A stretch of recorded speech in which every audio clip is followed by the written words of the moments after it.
monde s'installe parce qu'avant de commencer, j'en ai sélectionné 4 d'entre vous en glissant une petite enveloppe, on fait un peu de magie, sous votre siège. Alors regardez si vous êtes l'heureux élu ou pas. Il y a une enveloppe qui est collée sous le siège. C'est un peu stressant.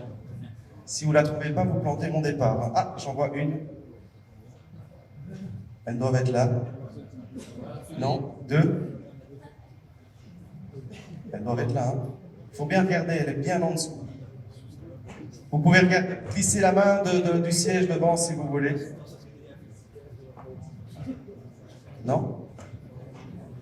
Ça commence mal. Peut-être que les sièges ne sont pas occupés. Ah, peut-être là, regarde un peu Sébastien, il y en avait une là. On en a trouvé une deuxième? Ok. Si on en trouve 3, bon, on en a 2. Et on en a 3? Ok. Voilà. Vous ne tracassez pas, tout le monde restera habillé à la fin de la présentation, je vous expliquerai pourquoi. Ce que je vais demander aux 3-4 qui ont trouvé l'enveloppe, c'est de noter la phrase qui est ici. Et c'est en réalité quand Olivier Davin m'a téléphoné il y a quelques semaines pour me demander de venir un peu partager mon expérience, j'avais pas trop d'idées sur quoi faire, sur quoi dire. Et donc j'ai eu un tas de questions qui me sont passées par la tête et je voulais les partager avec vous pour commencer. Et pour moi, celle-là, elle est fondamentale en tant qu'entraîneur, c'est finalement la question qu'on devrait tous se poser. Comment je fais pour faire émerger le potentiel de mon joueur et finalement apporte peu le potentiel. La deuxième question qui m'est passée par la tête, c'est celle-ci. Comment je peux faire pour être efficace? Donc, en d'autres termes, est-ce que finalement me nourrir de formations, de colloques, de lectures suffisent à me rendre meilleur pour faire progresser mon élève? Ça, je trouvais que cette question, elle était intéressante aussi. Encore une autre question, et finalement, comment je fais aussi pour rendre mon élève plus efficace? Rien de très nouveau, probablement pour vous, mais des questions qui sont pour moi le fondement d'encore une autre question. Est-ce qu'il existe un moyen, une méthode un peu universelle sur laquelle je pourrais m'appuyer pour me développer? Et là, je vous imaginez une petite seconde que c'est le cas, et je vais vous la donner aujourd'hui, donc vous avez bien fait de venir, vous allez être super fort, parce que je vais vous donner 10 points absolument capitaux qui vont vous permettre d'être un entraîneur de choc, une tuerie. D'accord? Donc imaginez, je vous donne les 10 points, vous les notez, et puis, dans 3 jours, Daniil Medvedev, vous connaissez tous Daniil Medvedev, vous téléphone, parce qu'il sait que vous avez assisté à la conférence et que maintenant vous êtes armé et vous dit on va travailler ensemble. Sauf que Daniil Medvedev, il vous dit ceci. Et ça complique quand même un peu la donne. Parce que ça fait voler en éclats finalement ma méthode universelle. Si le premier qui vous téléphone vous dit mais c'est moi qui décide. Donc, encore une question. À quoi je sers alors? Si me former, m'éduquer, tout ça finalement ne sert à rien. Encore une question? Agissez-vous toujours de la même façon avec votre élève? Je vous laisse le temps de réfléchir et de répondre à cette question. Est-ce que votre attitude est toujours la même? Est-ce que l'approche est toujours la même? Est-ce que vos façons de parler est toujours la même? Il y a Franck Allard, je pense que c'est son nom. Il a écrit un bouquin qui s'appelle S'entraîner autrement, qui est très, très intéressant, et il définit 2 profils d'entraîneurs. Le premier, c'est celui-là. Thierry en a parlé un tout petit peu tout à l'heure, donc il y a des points communs. C'est le persécuteur. Il va faire preuve d'autoritarisme, pas d'autorité. Il va décider, il va corriger, il va imposer. C'est lui qui va faire la loi sur le terrain. L'autre profil qui nous intéresse, parce que ça va être le fil rouge de ma présentation, c'est celui-là. C'est le protecteur. Et le protecteur, il n'est pas là. Il est là.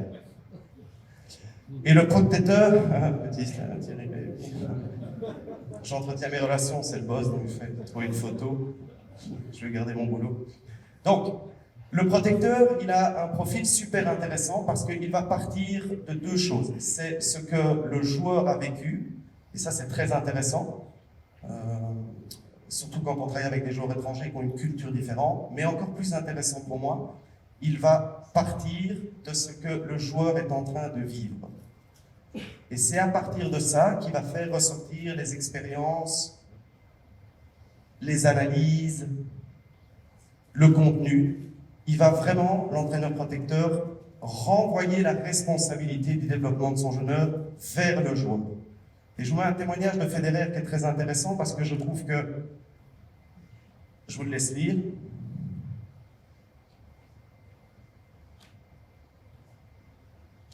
et pour moi, c'est une bonne définition de l'émergence, parce qu'il dit qu'il a commencé à comprendre, c'est pour ça que je l'ai mis en rouge, qu'il a commencé à comprendre les choses quand il avait 22 ans. Je parlais encore, Thierry, de Federer tout à l'heure. Et je trouve que ça c'est rassurant quand on entraîne, parce qu'on a quand même souvent tendance à vouloir être peut-être un tout petit peu impatient,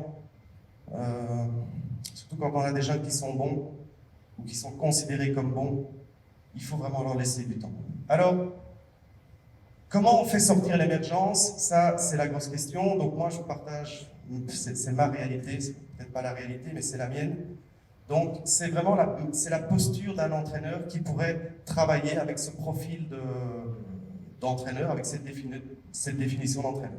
Donc quand je dis posture, essayez de m'aider un tout petit peu. Donc c'est moi, j'ai mon entraînement, je veux donc cultiver l'émergence. Quelles sont les trois choses à votre avis, qui pourrait m'aider à faire sortir ça? Quand j'ai mis le R, à quoi ça peut vous faire penser? R comme, je suis là, je regarde l'entraînement, qu'est-ce que je fais?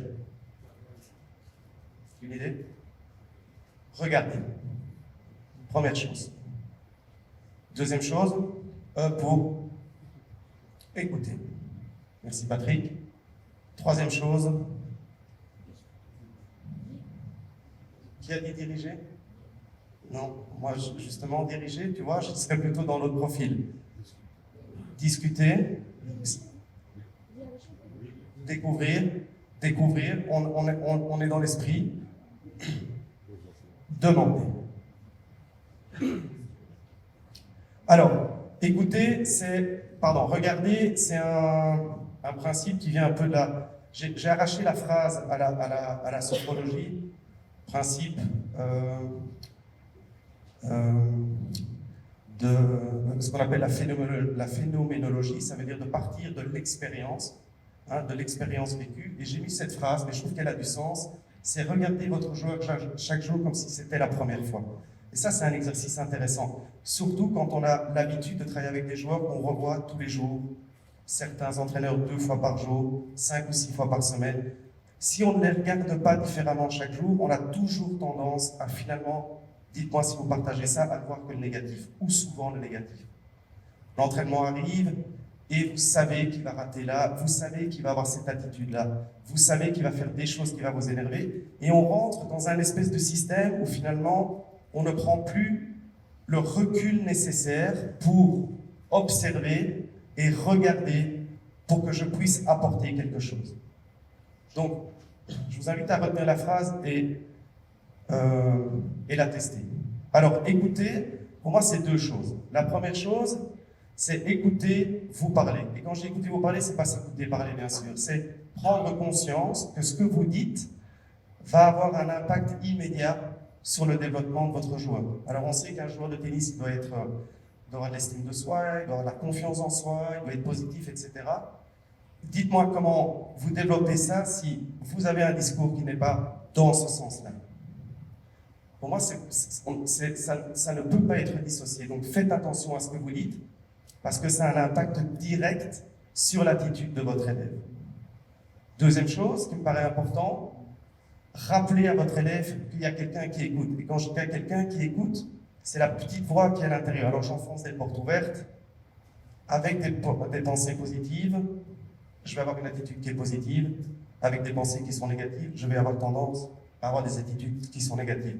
C'est pas tout ce que je dis, mais de nouveau, quand votre élève est assis sur le banc, qu'il récupère ou qu'il ne joue pas, parce qu'on sait qu'il y a beaucoup de temps mort au tennis, comment il pense?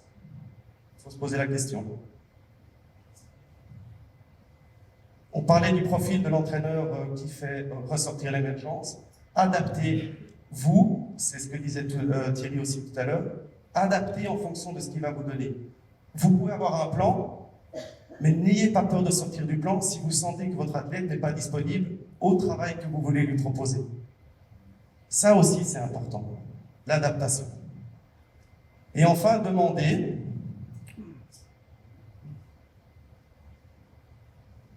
il faut qu'il valide le discours. Et il faut lui demander s'il le valide. Parce qu'en compétition, sous pression, il ne peut pas vous reprocher de faire des choses qu'il n'aurait pas envie de faire. Donc à l'entraînement, vous faites des exercices, vous faites un changement technique, vous faites une adaptation tactique, demandez-lui de valider s'il est d'accord. Dans le feedback du match, c'est bien plus facile. On m'avait dit que tu ne, je ne sais pas, je dis n'importe quoi, tu frappes tes défenses en vrai et tu ne fais pas des slices, il ne fait que des slices, il perd le match, tu ne fais pas ce qu'on avait dit. On était d'accord sur ça, on l'a travaillé, tu l'as validé, tu ne le fais pas. C'est de ta faute, c'est pas de la mienne. Tu ne fais pas les choses que tu as décidé de faire. Demandez-lui comment il fait pour réussir. Et ça, c'est très intéressant. Je vous invite à faire ça. Qu'est-ce qu'on fait d'habitude quand on fait un exercice? De nouveau, je prends un bête exemple. Je vais travailler mon père croisé, je prends mon panier, je commence, je mets une zone, et je vais revenir sur les choses que mon élève ne fait pas, ou ne fait pas bien, pour qu'il m'amène la balle dans la zone. Souvent, on fait ça. Ta prise, tourne-toi, ta main gauche, je sais pas, n'importe quoi, prends-la plus devant, etc. Faites l'exercice en lui demandant, quand il la met dans la zone, comment il fait pour la mettre dans la zone. Et toute la démarche est différente. Donc vous ne parlez pas quand il rate, et vous parlez quand il réussit. Tiens, tu l'as mis, c'est incroyable, t'as fait quoi là pour la mettre? J'ai fait quoi, j'ai fait quoi? Et la réaction, elle va être surprenante. Quoi, c'est une évidence de la mettre dans la zone? C'est vraiment bien de la mettre dans la zone. Dis-moi ce que tu fais. Explique-moi comment tu fais pour la mettre là. Et toute la démarche change.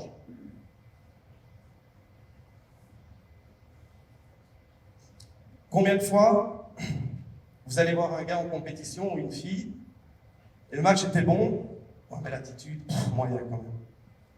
On peut mieux faire sur l'attitude. Est-ce qu'on lui demande d'avoir une bonne attitude à l'entraînement? Je ne sais pas, je pose la question. Donc, il fait quelque chose de bien, pourquoi il ne pourrait pas le montrer? Pourquoi est-ce qu'il faut, on en parlera tout à l'heure, pourquoi est-ce qu'il faut demander des attitudes positives qu'en match? Moi, je pense que s'il ne le fait pas à l'entraînement, il ne va pas l'amener en match. Donc on peut aussi demander de ne pas avoir d'attitude négative, mais on doit aussi demander, pour moi, d'avoir des attitudes qui sont positives. Donc ça, c'est un peu la posture, je pense, qui est intéressante pour aller faire sortir l'émergence. Maintenant, j'ai appelé ça s'entraîner autrement, c'est peut-être un peu prétentieux, c'est un peu le contexte de l'entraînement. J'ai repris Nadal, tu vois Thierry, que des points communs. Ces deux joueurs-là, je vous laisse 30 secondes pour réfléchir. Si vous deviez expliquer à quelqu'un, à votre élève, pourquoi ces deux-là sont vraiment incroyables, ce qui vous passe par la tête. Et moi je prends un petit coup d'eau.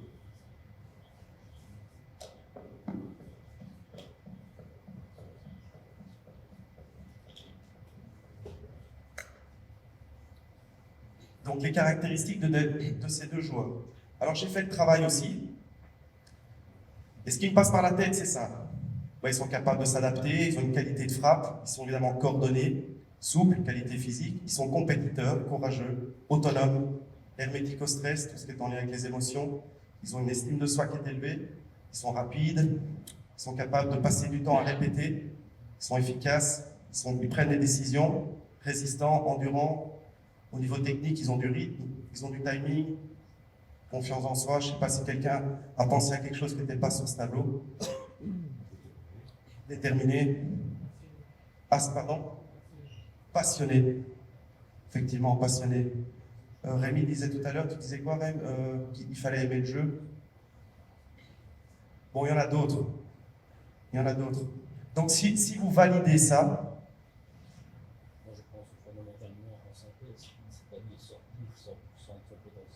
qui est élevé au départ. Oui. Ah oui, tout à fait, absolument d'accord. Donc, c'est par là que je pointais. Si vous validez ça, de nouveau, je ne vous apprends rien. On va dire qu'il y a 4 grandes colonnes, 4 grands piliers sur lesquels il faut travailler pour développer un développement qui est harmonieux. Et ça, c'est un autre piège pour moi, parce que j'ai le sentiment que dans les entraînements, on a toujours tendance à aller dans quelque chose qui nous concerne. Donc si moi, je vais vous donner une petite expérience que j'ai eue ici cet été. Moi, ma porte d'entrée, c'est pas la technique.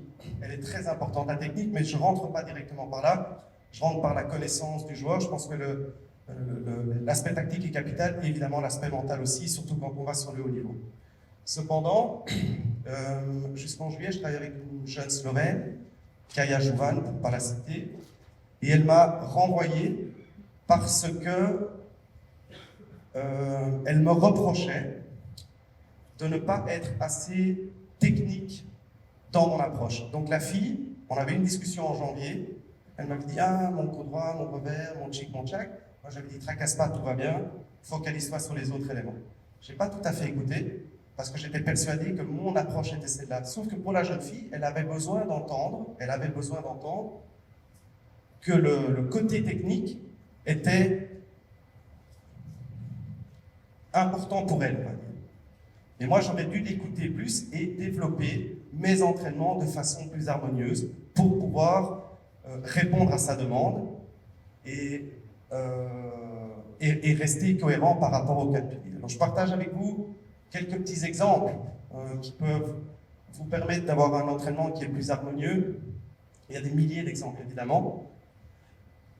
Je les lis avec vous. Donc, par rapport à la fatigue, prévoir 2 séances par semaine où le joueur ne connaît pas la durée de l'entraînement. Ça, c'est intéressant aussi. Qu'est-ce qu'on fait? 10h, 11h30, il s'échauffe, on discute, tac, tac, tac. Le temps réel de jeu est super court. On sait quand on commence, on sait jamais, et on sait quand on s'arrête. Dans un match de tennis, c'est jamais le cas. Passer du temps sur les coups spécifiques, les décisions arbitrales, on peut les mettre dedans. Créer un contexte de jeu. Une fois par semaine, peut-être plus facile à faire pour les entraîneurs des centres d'entraînement. Une fois par semaine, pas donner l'heure précise de début de l'entraînement. Mais dans un match, c'est comme ça. Regardez ici, 3e rotation, 4e rotation. Nous, on ne fait pas ça. Amener les joueurs. Alors, c'est pour ceux qui font, comment dirais-je, qui coachent pas localement, mais c'est pas grave. Pourquoi pas le faire aussi avec les jeunes qui jouent en club, parce que finalement, ça arrive. Les horaires sont jamais respectés. Comment on remplit les temps morts? Qu'est-ce qu'on fait quand on joue pas? Je pense que ça se travaille. Développer ses sens, varier les heures d'entraînement, je l'ai dit. Et ça, c'est mes 180 livres. Je prends toujours l'exemple, mais je le trouve intéressant. Moi, j'aime bien faire des séances de 3 heures dans lesquelles je me balade tout le temps et je les coupe en 20 minutes. Je fais de l'échauffement, je fais une gamme, puis je fais des jeux, puis je fais du panier, puis je reviens sur quelque chose de plus technique, puis je refais du panier, puis je refais des points. Et comme ça, je vais vraiment dans tous les paliers. Je fais de la technique, je fais du physique, je fais de la concentration. Et j'essaye de me rapprocher le plus près possible de l'entraînement. Parce que quel est le but? Quel est le but absolu? Dites-moi un peu, à quoi ça sert de s'entraîner? C'est quoi le but? On fait ça pourquoi? Arriver à ce... Mais le but de l'entraînement, c'est quoi? Gagner. Gagner? Je sais pas, on partage, il n'y a pas de fausse réponse. S'améliorer? Ouais, moi je pense que c'est ça. C'est être un meilleur compétiteur, tout simplement. Je vous laisse réfléchir à ça pour passer à la suite. Un petit résumé. L'entraînement, c'est pas une routine. Je ne m'entraîne pas à m'entraîner. Et souvent, je ne sais pas si vous comprenez la phrase, c'est dans l'organisation des entraînements, c'est on joue là, tac, tac, tac, ok, croisé, ouais, croisé, croisé, ouais, croisé, service, ouais, service. C'est quoi le but? La meilleure façon pour moi de démystifier le match, parce qu'il y a, et surtout chez les jeunes, on s'entraîne pour être meilleur en match, puisque le but, moi je pense que c'est d'être un meilleur compétiteur. La meilleure façon de démystifier le match, c'est de s'entraîner comme jouer et de jouer comme s'entraîner. Amène au match ce que tu fais tous les jours à l'entraînement. Et c'est rien, le match, mais pour faire un petit parallèle de nouveau avec la sophrologie, c'est le principe de réalité objective. Un match n'est rien d'autre qu'un match de tennis, et un match, ça se commence avec un service et un retour de service. Tu l'as fait 1000 fois. tu sais courir, tu sais frapper, tu sais ce que tu dois faire. Le match n'est difficile que si tu en fais un contexte différent. Si tu l'amènes à l'entraînement, je pense qu'il est beaucoup plus facile et ça aide vraiment les jeunes sur l'aspect mental aussi. Habituer l'organisme, on en parlait dans les exercices, à la rythmique du tournoi et à la rythmique du match, et surtout, très important, entraîner l'enjeu. Alors une question qui revient souvent, pardon, je vais un peu trop vite. Donc, petit résumé, la posture, regarder, écouter, demander, faire ressortir l'émergence, des entraînements qui sont liés à la compétition, ramener la compétition vers l'entraînement, et puis après, c'est l'attitude de l'entraîneur. De nouveau, c'est ma réalité. La photo est sympa, j'ai été pris en CDI, donc contrat à durée indéterminée, par qui? Par moi-même. C'est ce que moi, j'amène à l'entraînement quand j'ai un élève en face de moi. Donc c'est vraiment 3 choses auxquelles je fais toujours très attention. On va jouer un petit jeu. Le C pour qu'est-ce que je demande à mon élève? Concentration, je l'ai entendu. Ça, c'est une première chose qui me semble capitale. Deuxième chose, détermination. Oui, c'est bien sûr. Plus simple. D comme discipline. Et le I, super intéressant, intensité. Intensité. Donc, la concentration, c'est rester concentré sur la tâche. On demande, jouer le tennis, c'est aussi un jeu de patience. Alors, ok, le jeu moderne, c'est frapper très fort et les frappes, les échanges sont un peu plus courts, mais c'est aussi, à un moment donné, être capable de mettre la balle dans le terrain et de travailler à user l'autre aussi. Et donc, cette patience, elle se développe uniquement si je suis capable de rester concentré sur un seul objectif. Si la mission, c'est de pilonner un coup, pendant 2 heures, il faut être capable de le faire. Je le ramène à l'entraînement. Cultiver la patience, j'en ai parlé. La discipline, alors quand on parlait des 2 profils d'entraîneurs, c'est pas l'autoritarisme, comme j'expliquais, c'est je vais t'entraîner à t'entraîner. Donc la discipline, c'est faire un exercice, par exemple, et dire c'est toi qui vas me dire quand on sort de l'exercice. Quand tu estimeras que c'est bon, on arrête. C'est pas moi qui vais te dire quand on arrête. Là, je cultive l'autodiscipline. En plus, ça permet d'évaluer un peu le niveau d'exigence aussi de votre élève, voir s'il tend vers l'excellence ou s'il a envie de se débarrasser des choses. Et c'est là aussi, justement, où il y a peut-être moyen de faire des choses mentalement. Je t'entraîne à bien t'entraîner. Je ne te demande pas de t'entraîner. Si tu es là, c'est parce que tu as envie. C'est pas moi qui dois te demander de le faire. Et enfin, l'intensité, ça pour moi, c'est un mot qui est très très important. Je ne sais pas si quelqu'un a une définition de l'intensité. Quelqu'un a une définition de l'intensité? Être là quand il faut? Probablement, c'est une bonne définition. Quelqu'un a une autre définition?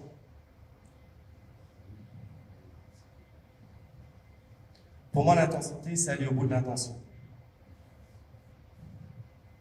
Donc ça veut dire que si je récupère avec intensité. Je mets de l'intention, je mets de l'intensité dans ma récupération.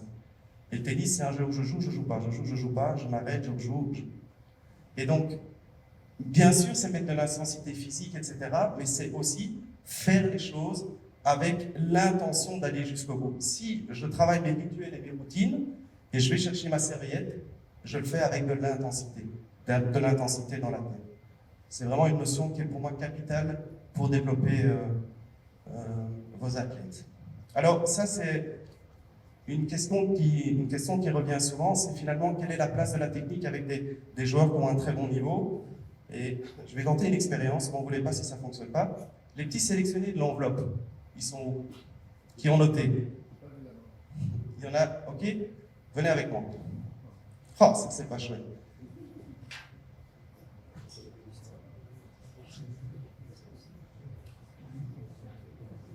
Je vous invite à vous asseoir, enfin d'abord me donner la feuille.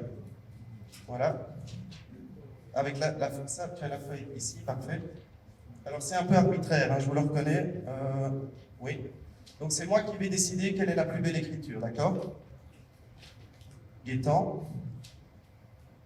Waouh. Impressionnant, Gaëtan. Merci. Non, ça va pas du tout. Non. Non, franchement, là, c'est... Excusez-moi, mais c'est vraiment dégueulasse. Mais par contre, Gaëtan, ça, c'est dingue. Toi, tu as une écriture de dingue. Donc, Gaëtan, tu peux venir t'asseoir parce que vraiment, t'es incroyable. Alors, vous allez vous asseoir comme Gaëtan, parce que Gaëtan, il sait écrire et vous ne savez pas écrire. Donc, installez-vous, regardez ce qu'il fait. Et Gaëtan, tu vas recopier la phrase. Tu as ton bic. Oui, parfait. Tiens, je te donne une feuille. Vas-y, tu notes. Oui, comment développer. Faites comme lui, faites comme lui. Non. Son doigt, il a une bonne écriture. Ok? Oui, vas-y. Ok, oh, vas-y. Vas-y, notez. Non. Regarde ta main gauche, regarde. Sa main gauche est là. Oh, tu notes.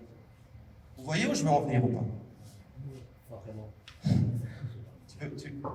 Mauvais élève, hein? Regarde. Non, ta main gauche, regarde sa main gauche, elle est là. Voilà, parfait. Allez-y, notez. Note. Note. Allez, note. Ta main gauche. Attention, ton doigt ici. Regarde son doigt. Bref, vous avez compris le sens de mon message. C'était quoi là? Là, si je demande à mes trois, entre guillemets, mauvais élèves de faire comme mon bon élève, sur quoi je vais me focaliser? Sur la technique ou sur... Vous reconnaissez les joueurs là, non? Vous les reconnaissez parce que vous les reconnaissez techniquement ou vous les reconnaissez parce que vous voyez l'image? J'ai du mal pour elle. Lui, ne me laissez pas tout seul. Oui, c'est Djokovic. Ça, c'est Federer. On est d'accord ou pas? Merci, vous pouvez retourner. La technique ne peut pas être ça. Demander à quelqu'un de reproduire la même chose que quelqu'un d'autre. Celle, tu peux m'aider, s'il te plaît. Et donc, il faut confondre, il ne faut pas confondre. Je vais demander à mon assistante.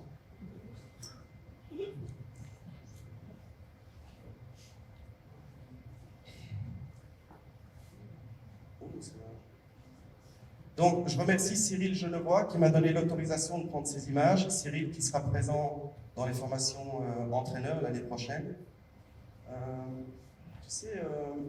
Voilà, stop. Donc, ne pas confondre. Excuse-moi, tu peux remonter? Oui, une page entière, ce sera peut-être... Voilà, merci beaucoup, parfait. Ne pas confondre le style avec les fondamentaux. Si je dois écrire, mes fondamentaux, c'est la pointe du bic vers la feuille. Je cale la feuille avec ma main gauche et je commence à écrire. Je peux lire les trois feuilles. Je sais lire les trois phrases sont très très bien écrites, enfin les 4 phrases. J'extrapole en disant Gaëtan a une meilleure écriture que les autres, mais pas du tout, c'est complètement subjectif. Donc, faites attention de ne pas confondre. Et dans l'image ici, elle est intéressante. Préparation de Federer, la raquette est là. Kyrgios, la raquette est là. La raquette est ici. Les jambes sont... la position des pieds est différente. Mais les fondamentaux, c'est que de ce départ-là, qui peut être différent, comme ça, ce qui est important, c'est qu'on retrouve la position armée. Avec la tête de raquette qui est haute, les épaules, flexion des jambes qui est maximale, en position armée. En vidéo, je fais la suivante, si tu veux bien.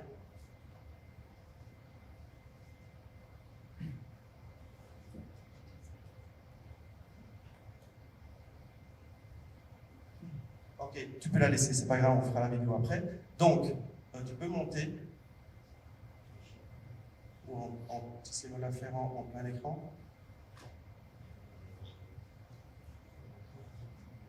Non, ok. Bref, c'est ce que Cyril appelle ces points temporels. Donc, c'est ce que j'expliquais à l'image, c'est quand la balle est à son point le plus haut, la tête de raquette est à son point le plus haut, et j'ai la flexion des jambes qui est maximale. Ça, c'est une façon simple de voir si la position armée est correcte. Et ne pas te tracasser sur la façon dont la raquette va arriver dans cette position-là. Le style pour arriver dans cette position-là. Mais là, ça doit être bon. Je vais mettre la suivante, si tu veux bien. Ici, ce n'est pas un cours de technique. Ben voilà, la vidéo. C'est un point du service. sommet du lancer, raquette en position haute, sommet du lancer, flexion maximale des jambes. Ok, et là, je vois, j'ai les éléments pour ma position à vue. Voilà. Ça, c'est une façon intelligente de travailler la technique.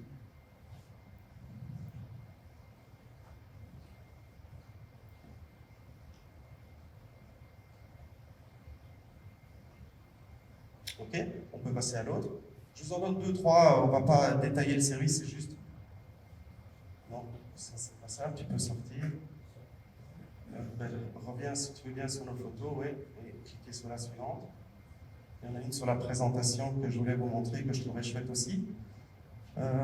Donc ici, par rapport à la présentation, c'est toujours, je trouve, un point qui est un peu, bon, toujours un peu de précision. Donc ici, sur la deuxième balle de service, on voit que la balle est à gauche de la tête, mais pour la première balle de service, la balle est légèrement à droite de la tête, mais elle est, regardez ici, à gauche du pied avant. Ça, c'est un point super facile aussi à voir. Est-ce que votre élève touche la balle à gauche de son pied gauche, il est droitier. D'accord? Et souvent, l'erreur, quand même, c'est que la balle, on la touche à droite et on la touche dans cette zone-là. Mais de nouveau, voilà, importe peu comment il arrive. Si vous travaillez la présentation, pas grave si la main vient vers la droite, on s'en fout. Si elle vient là, très bien. Mais c'est là et c'est là. Je vous invite à aller visiter le parcours de formation de Cyril Genevois, il est très intéressant. Un autre élément aussi que je trouvais très bien, à savoir aussi, parce que ça fait partie de la technique, ok, donc ça c'est la vidéo, on peut la montrer. Je prends 3 minutes de retard, Rol, ça va? Je dois accélérer? Mais je suis vraiment presque au bout. On voit la présentation, sommet, point de contact.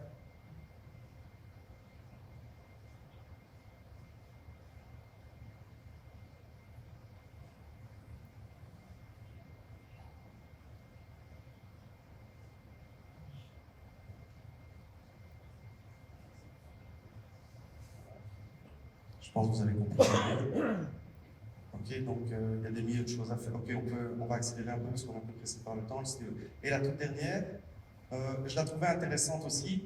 Cyril a fait cette étude de savoir quand travailler le service, mais pour moi ça fait partie de la technique aussi pour avoir du rendement. Et donc le protocole de mémoire c'était 12 enfants, 12-14 ans, donc 4 séances d'entraînement par semaine. 4 séances, voilà, et donc on fait une séance en début d'entraînement, une séance en fin d'entraînement. Et c'est très intéressant, on voit que le résultat, qu'il y a une perte de force de près de 8%, on peut lire le résultat ensemble, parce que l'étude de Cyril est vraiment bien, diminution de la vitesse du service de 8% sur des séances d'entraînement qui sont faites, sur les séances de service qui sont faites en fin de séance. Voilà, ça je trouve que c'est aussi un élément intéressant à savoir pour travailler sa technique. Quand on le fait, comment et quand. Pour finir, respecter le timing. Pour finir, je voudrais laisser les mots à un maître chinois. Olivier, je leur dis ou pas pourquoi ça maintenant okay. Pour finir, je vais la lire avec vous parce que je trouve que les mots sont très très forts et c'était dit dans les années 70 d'un philosophe chinois que tout le monde connaît, qui s'appelle pas Black Screen, il est là, Bruce Lee. Et je la lis avec vous. Un bon enseignant ne peut jamais se contenter d'une routine. Chaque instant demande un esprit sensible qui change et s'adapte constamment. Un enseignant ne doit jamais imposer à son élève de correspondre à ses schémas favoris. Un bon enseignant protège ses élèves de sa propre influence. Ça, je trouve que c'est fort. Un enseignant n'est jamais un asséneur de vérité. Il est un guide, un pointeur vers la vérité que chaque élève doit trouver par lui-même. Je ne t'enseigne rien, je t'aide juste à t'explorer toi-même. J'aurais bien aimé pouvoir l'écrire, mais malheureusement, je ne fais pas le grand écart comme Bruce Lee. Avant de terminer, je voudrais faire un special thanks. Merci José pour ton aide, pour le PowerPoint. Tu m'as bien aidé. Merci à tous.